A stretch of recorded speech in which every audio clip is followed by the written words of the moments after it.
Tonight on Greater Boston, 2022 has been quite the year for Donald Trump, legally speaking, that is. And if the last few weeks are any indication, 2023 could be critical. So with the holidays upon us, I've invited my very own spirits of Trump legal past, present, and future. That'll be retired federal judge Nancy Gertner and Harvard Law professor Emeritus Laurence Tribe. But before we bring them in, let's get a good look at where we are now, with multiple cases kicking into high gear. Beyond the many civil matters the former president is tied up in and the ongoing investigation into his role in election interference in Georgia, there's a criminal referral from New York's Attorney General related to her investigation into the Trump Organization, the same organization that was just days ago found guilty on multiple counts of criminal tax fraud following a trial in which Trump was mentioned by name throughout.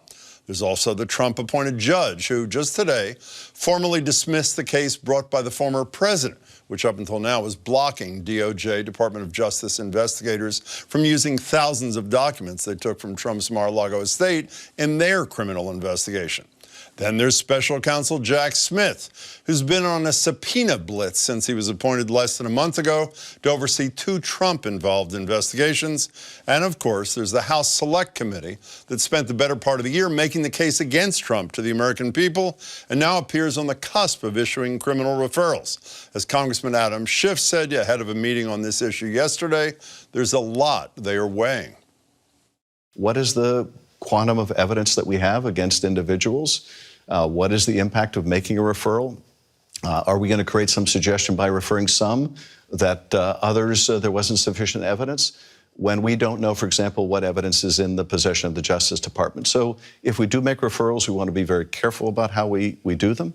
But I think we're all certainly in agreement that there is evidence of criminality here, and we want to make sure that the Justice Department is aware of that.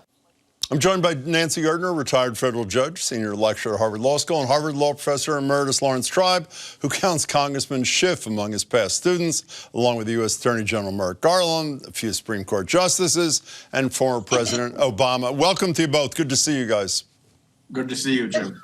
Judge, Good to be here. Judge Gertner, if I can start with you. Yesterday, there was a meeting of the January 6th committee to discuss these referrals. It was termed successful. I have no idea what that means, but that was the word that came out of this. What do you think are referrals that are likely to happen, and why do they matter, since they apparently don't have any legal consequence?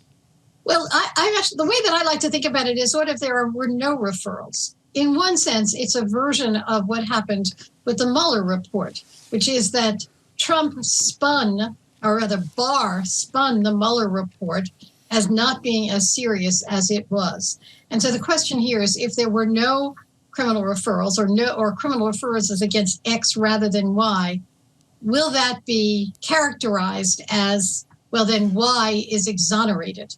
So, I mean, my sense from Congressman Schiff's comments is that they're going to err on the side of more rather than less. It doesn't have any legal weight to it in the sense that the Department of Justice is independent. But the question is the public implication of not referring for criminal prosecution. Larry Tribe, do you agree with what Judge Gertner had to say? And if you do, who do you think the referrals will be about and for what? I agree in part, Jim. I hate to ever disagree with... It always happens with you. Nancy, but I think it may be less rather than more, because more would create a stronger implication that anyone left off the list was being exonerated. If they make clear that they think a great many people have been involved in a conspiracy to overthrow the election all the way up to and including violent insurrection, but several need to be singled out. And I would think the ones being singled out would obviously begin with the president, might include Meadows, might include Flynn, might include a couple of others. If they do that, the country will focus in a way that it might not if there were just a slapdash list of names, at which point the dogs that didn't bark would begin to sound louder than those that did. I agree that most of the referrals will be really for purposes of the country and history rather than any legal impact on the Justice Department, but not necessarily all. There might be further referrals for obstruction of Congress, possibly for perjury, possibly for witness tampering, those would involve direct attacks on the congressional process. Yeah. And in some instances, those would have legal significance, though, of course, Judge Gertner is right that the Department of Justice is independent. And as we have seen, even when they refer someone for prosecution for contempt of Congress, that doesn't automatically result in any actual indictment.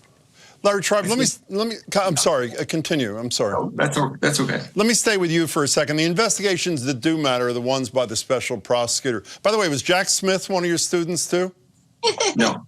So you don't have to recuse yourself from this discussion. You wrote a piece in the Bulwark about a motion for contempt that Smith filed relating to the classified documents. And you said, after having read that motion for contempt against the Trump office, I think it was, quote, "It's even safer now than it was days ago to expect Smith to indict Trump." Why'd you write that, Larry Tribe? Well, because he really wouldn't have filed a motion to hold the feet of Trump and his associates to the fire if he intended simply to look the other way. That is, he clearly has run out of patience. He's basically said, every time we ask you guys whether you've turned over all of the illegally withheld documents, all of the government documents and the top secret documents, we get one answer one day and another answer the next, and we're chasing you all around the country where some of you are saying that there are some documents in Bedminster.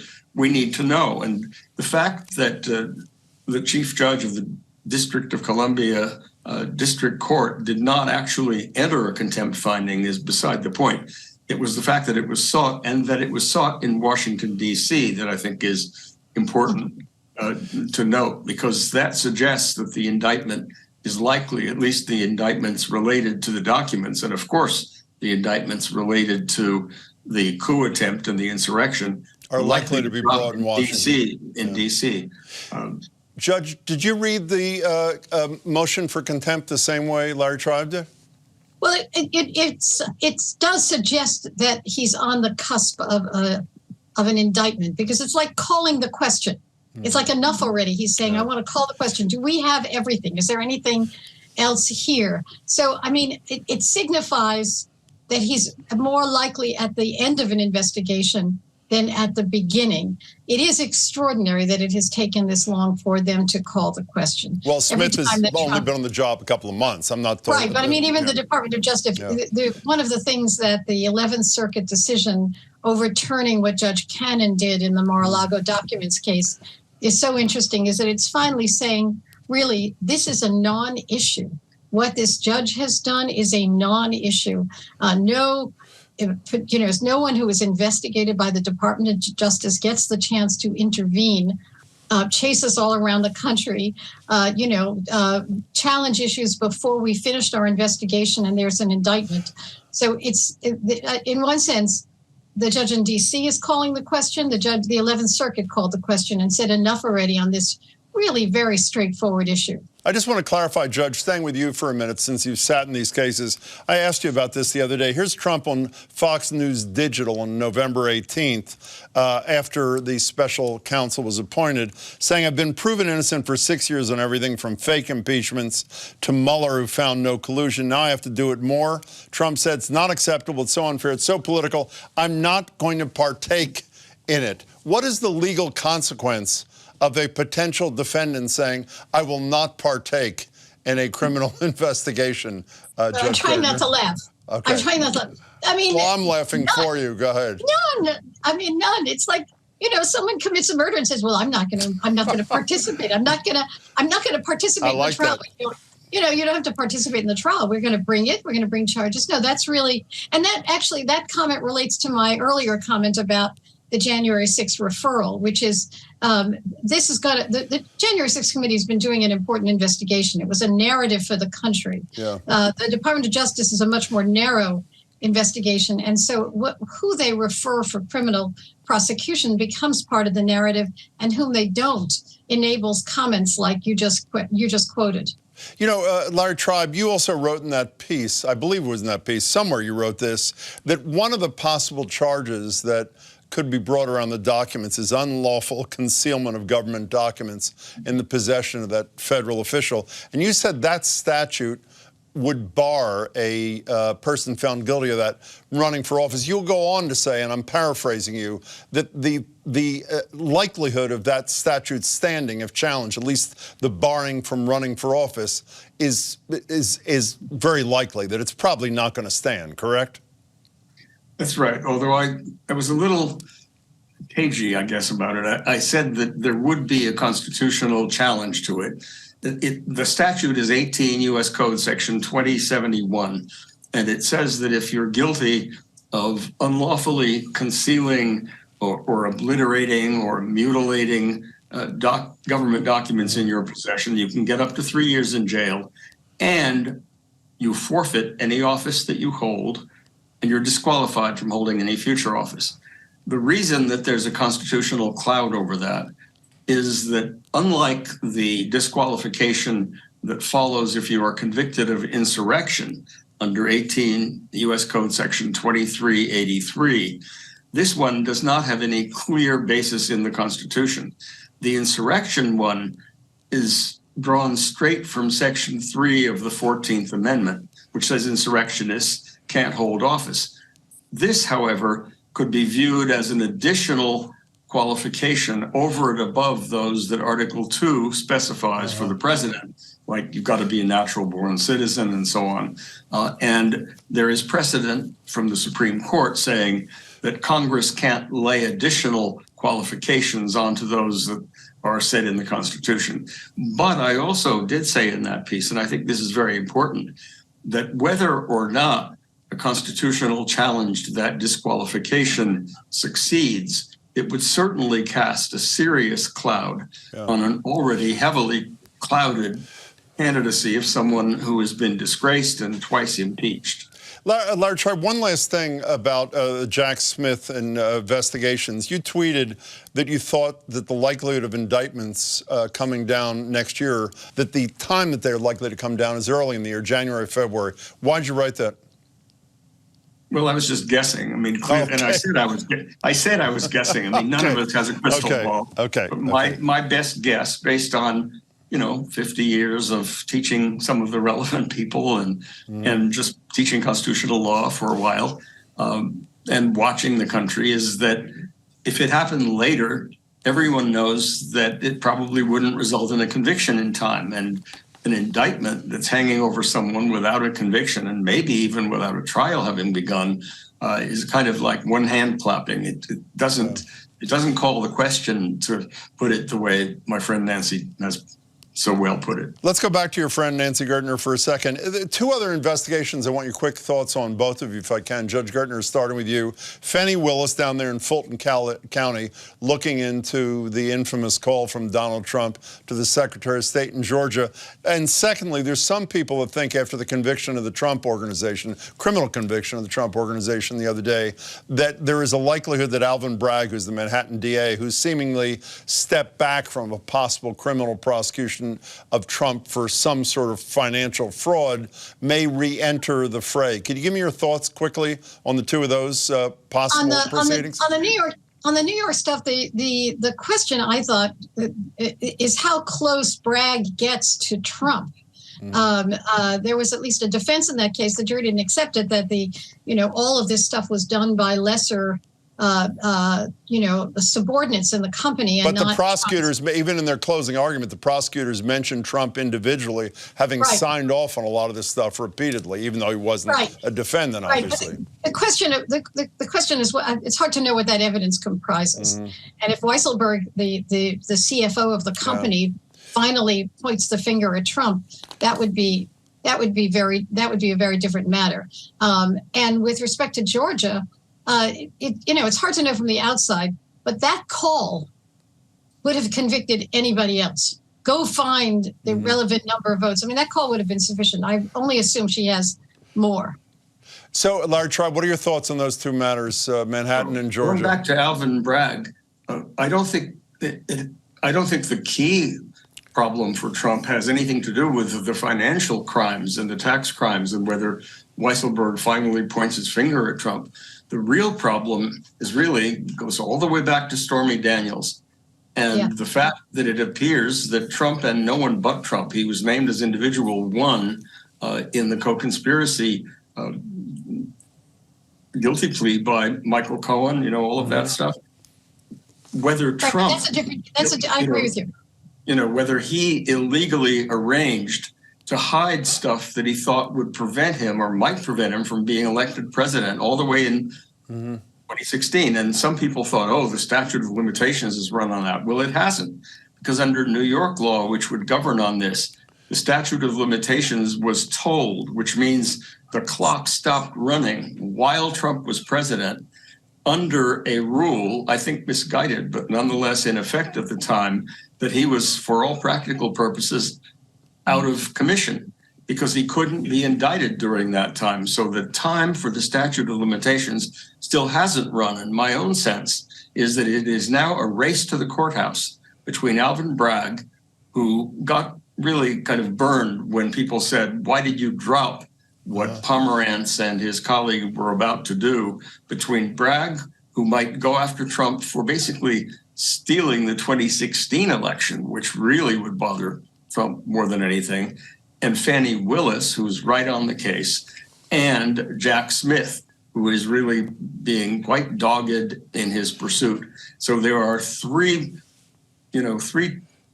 arrows aimed straight at the target in this case, and it's not clear which will land first. Can we spend another minute on something we touched on a minute ago and last time you were here, this whole issue about what would bar Trump from running for federal office or anybody? You mentioned Amendment 14 in the Section 3. Let me just put it up for people. No person shall hold any office, civil or military, under the U.S. or under any other state who have previously taken an oath to support the Constitution of the U.S. shall have engaged in insurrection or rebellion against the same or given aid or comfort to the enemies thereof, but Congress may, by a vote of 2/3 of each house, remove such a disability. When you both, correct me if I'm wrong, starting with you, Larry Tribe, both said last time that he could run and serve, if I remember correctly, when, even if convicted and even if jailed for things like financial fraud and a whole other things, that the only thing that clearly would bar him from federal office is a conviction on insurrection. Starting with you, Larry Tribe, did I correctly summarize where you were on this issue? Well, I think that's right, although I can imagine him saying, I took an oath to support the Constitution, but as I've made clear, I don't believe in the Constitution. I'm quite ready to trash it. So the oath was ineffectual, and therefore I'm not covered by hell of an argument. The 14th Amendment. No, I wouldn't put that past him. And Nancy Gertner, you agree with that? Of course, that would be, rejected, that claim. Nancy Gertner, you agree that only insurrection-related convictions would likely bar Trump from federal office, right. Correct? I mean, that means the January 6th. Well, it would be, that would be an interesting thing about what comprises insurrection. So clearly his responsibility for the January 6th insurrection would do it. The question is his responsibility for, interfering in Georgia. It's an interesting question as to what comprises insurrection under the 14th Amendment, and whether it's not just what his responsibility was for the January 6th Capitol overrunning, but what his responsibility was all across the country with respect to false electors, et cetera. What do you think about that, Larry Tribe? Well, there's one important additional point, and that is he doesn't have to be convicted of insurrection. It's not enough that someone just says, oh, he's an insurrectionist. But a New Mexico County court did say, with respect to a county commissioner in New Mexico, that because he more likely than not was involved in the insurrection, though he wasn't convicted of it, that as long as a court, in that case, the county court in New Mexico, finds that he was guilty of insurrection, that's enough to disqualify him under Section 3 of the 14th Amendment. And I think that's a correct reading of the text and of the history of the 14th Amendment. You don't need to be convicted of insurrection.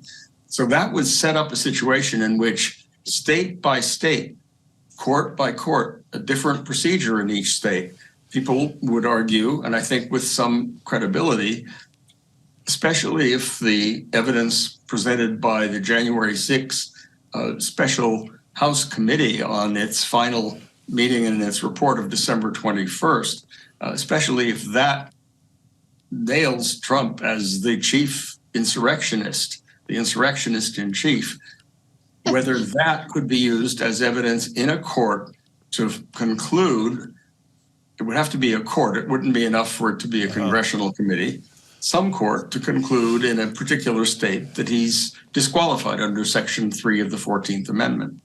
Can we step? In the absence of formal finding, in the absence of a prosecution or a formal finding, I agree with you technically, but the question is whether, I mean, that would be litigated from now till who knows when, in the absence of a formal proceeding. So while that could happen, you know, I do agree there'd have to be a formal proceeding, but there are formal proceedings before judges like you. When you were a federal district judge, it wouldn't have had to be a criminal prosecution. It could have been a civil proceeding, a declaratory judgment action about whether this constituted an insurrection and who was responsible for it, I would imagine. I think I'm making a political rather than a legal point. Can I interrupt you too and step back? No. Fair enough. I want to step back and talk about the Supreme Court in general, which may be the ultimate arbiter of a lot of these things. You've spent your life teaching constitutional law to a lot of people, Larry Tribe. I want to show you a poll that I'm sure you've seen from September, a Gallup poll. How much trust and confidence do you have in the United States Supreme Court? Great deal, 7%, the lowest number in the 50 years that Gallup has been polling this. Fairmount, 40%, not very much, none at all. The latter two numbers, not very much, none at all, are also the highest numbers in the 50 years, by far, by the way, that Gallup has been polling.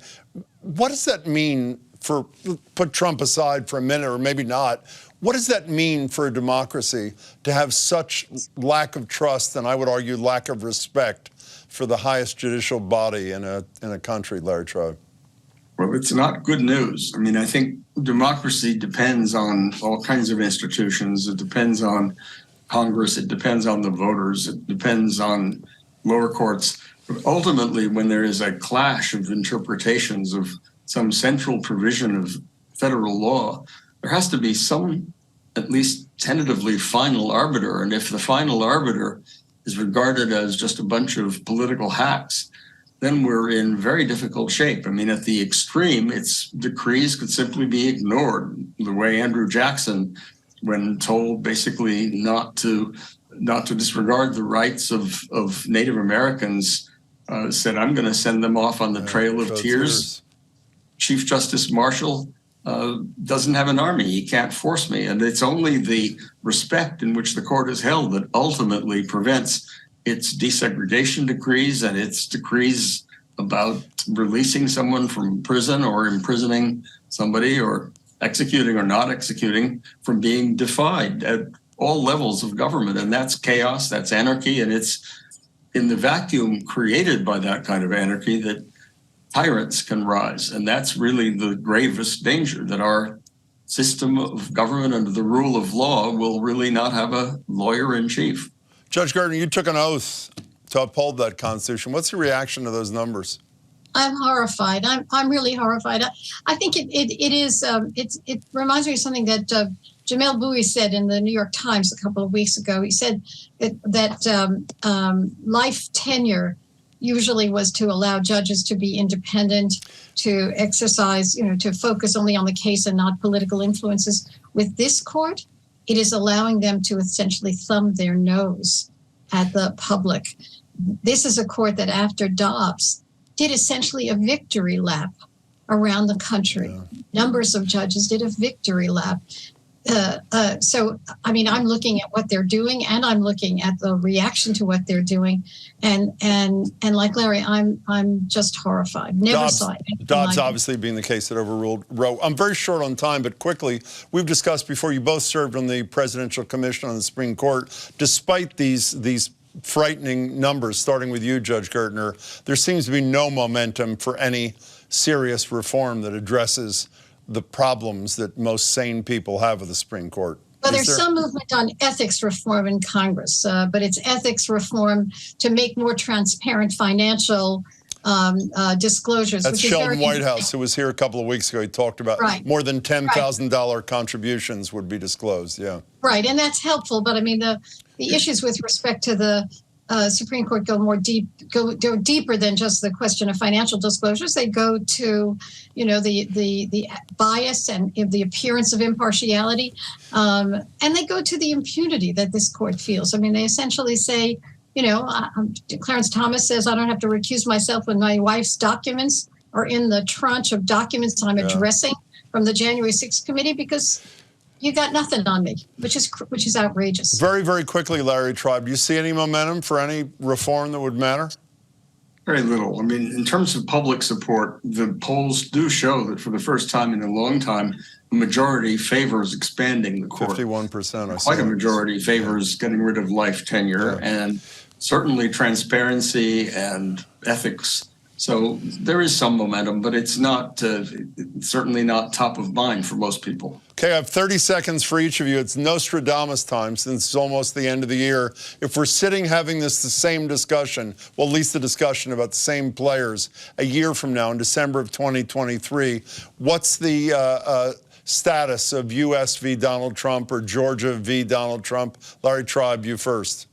I think there will be 2 or maybe 3 separate criminal indictments hanging over him. Whether any of them will have gone to trial, I don't know. But it's going to be answering time for Donald Trump. Judge Gertner? I agree. The part of this that the government can control, that the Department of Justice can control, is the indictment and the bringing of charges. There's no question that Trump's principal response to that will be delay, as we have seen with everything. So I agree with Larry that by next December, he will be charged and he will be mid-litigation on a number of criminal fronts. Larry Tribe, Nancy Gertner, as always, I can't thank you enough for your time. It's terrific. Thank you both. Great to see you both. Thank you. Great to see you. That's it for tonight, and as part of my usual nightly plea to not forget Ukraine, I'll ask you to come back tomorrow when Congressman Seth Moulton joins me on the heels of his second trip to the region. For now, thanks for watching. Good night.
I am an American.